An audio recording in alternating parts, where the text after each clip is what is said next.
ariko byaje kumenyekanwa nako kuri tweet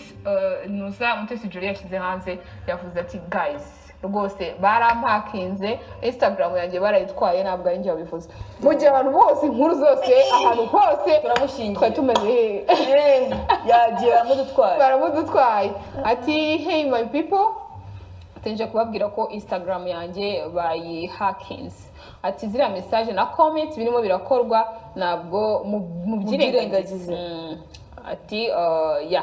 arana signing ati rwose yours truly Jolly Mutesi ni ibintu nyine abantu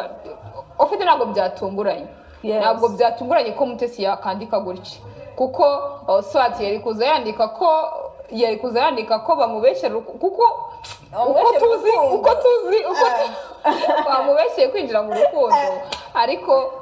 uko tuzi Mutesi Jolly yari kwihangana yari kuvuga yes yagombaga kuvuga akabikonfaminga kari mu rukundo koko cyangwa se akanabihakana nabyo ari nabyo yakoze rero ntabwo byatunguranye cyane ko Mutesi Jolly yaba yahakanye ko ari mu rukundo n'uriya mugabo so byashoboka why not money talks okay like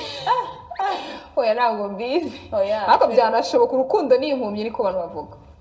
kubera amafaranga asubure oya urukundo kubera urukundo horo urukundo wayakunze uriya muherwa muri Tanzania yego najya mu buka azandure n'umwe mu bagabo bavuga ariko ijyana na muri Tanzania namubone gutya kabisa no umwe mu bantu bakomeye bavuga rikijyana tukiri mu makuru y'abasitari twaje kubona yuko hari ibihembo by'aba producer birimo gutanga ubu ngubu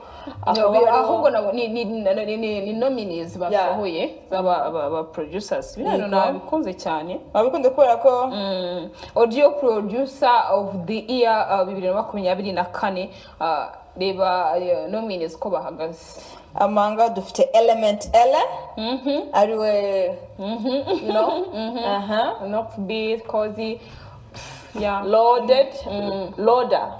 na muriro na Leo ariko byaje kumenyekanwa nako kuri